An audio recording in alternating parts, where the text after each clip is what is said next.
ask, are we not concentrating the nation's attention on Wilmington?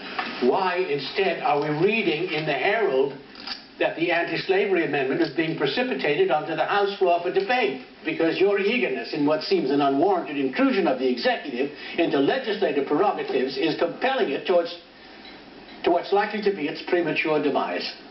Hear, hear. You signed the Emancipation Proclamation. You've done all that could be expected. The Emancipation Proclamation is merely a war measure. After the war, the courts will make a Edward Bates was Attorney General. He felt confident in different lawyers, different opinions.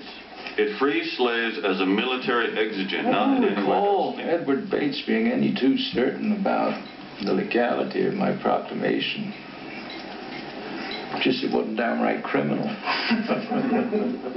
Somewhere's in between. Back when I rode the legal circuit in Illinois, I defended a woman from Metamora named Melissa Goings, 77 years old. They said she murdered her husband. He was 83. He was choking her, and she grabbed a hold of a stick of firewood and fractured his skull, and he died. In his will, he wrote, "I expect she has killed me. If I get over it, I will have revenge."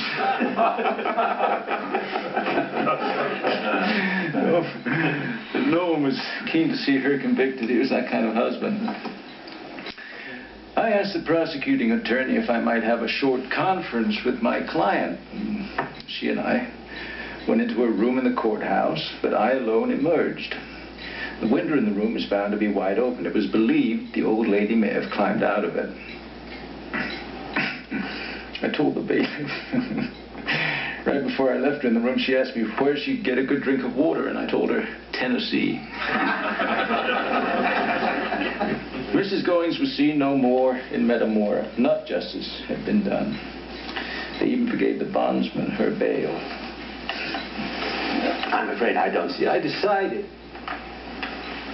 that the Constitution gives me war powers. But no one knows just exactly what those powers are. Some say they don't exist. I don't know. I decided I needed them to exist to uphold my oath to protect the Constitution, which I decided meant that I could take the rebels' slaves from them as property confiscated in war. That might recommend to suspicion that I agree with the Rebs that they're slaves of property in the first place. Of course, I don't. Never have. I'm glad to see any man free, and if calling a man property or war contraband does the trick, why, I caught at the opportunity. Now, here's where it gets truly slippery.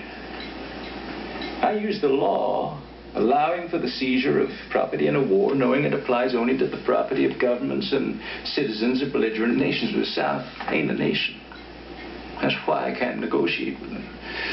So if in fact the Negroes are property according to the law, have I the right to take the rebels' property from them if I insist they're rebels only and not citizens of a belligerent country? And slipperier still, I maintain it ain't our actual southern states in rebellion, but only the rebels living in those states, the laws of which states remain in force.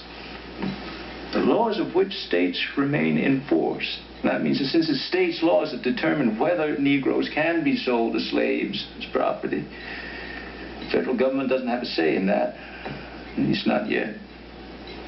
Then Negroes in those states are slaves, hence property, hence my war powers allow me to confiscate them as such, so I confiscate them.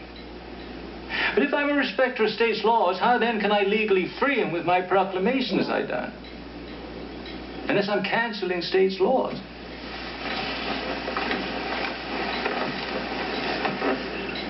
I felt the war demanded it. My oath demanded it. I felt right with myself, and I hoped it was legal to do it.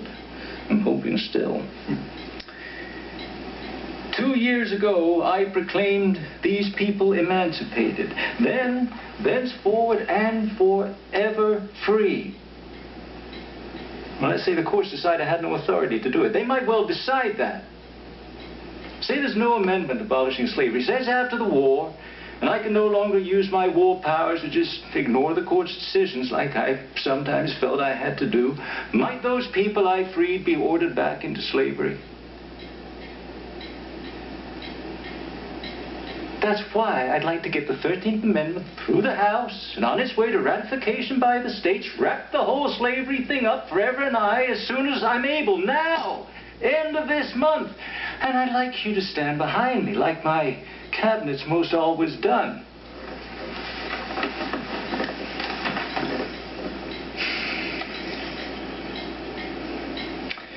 As the preacher said, I could write shorter sermons, but once I start, I get too lazy to stop.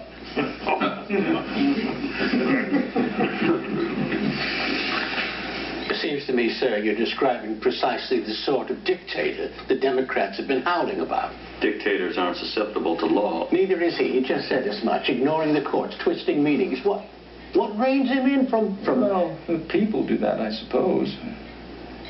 I signed the Emancipation Proclamation a year and a half before my second election. I felt I was within my power to do it. However, I also felt that I might be wrong about that. I knew the people would tell me. I gave them a year and a half to think about it, and they re-elected me. And come February the 1st, I intend to sign the 13th Amendment.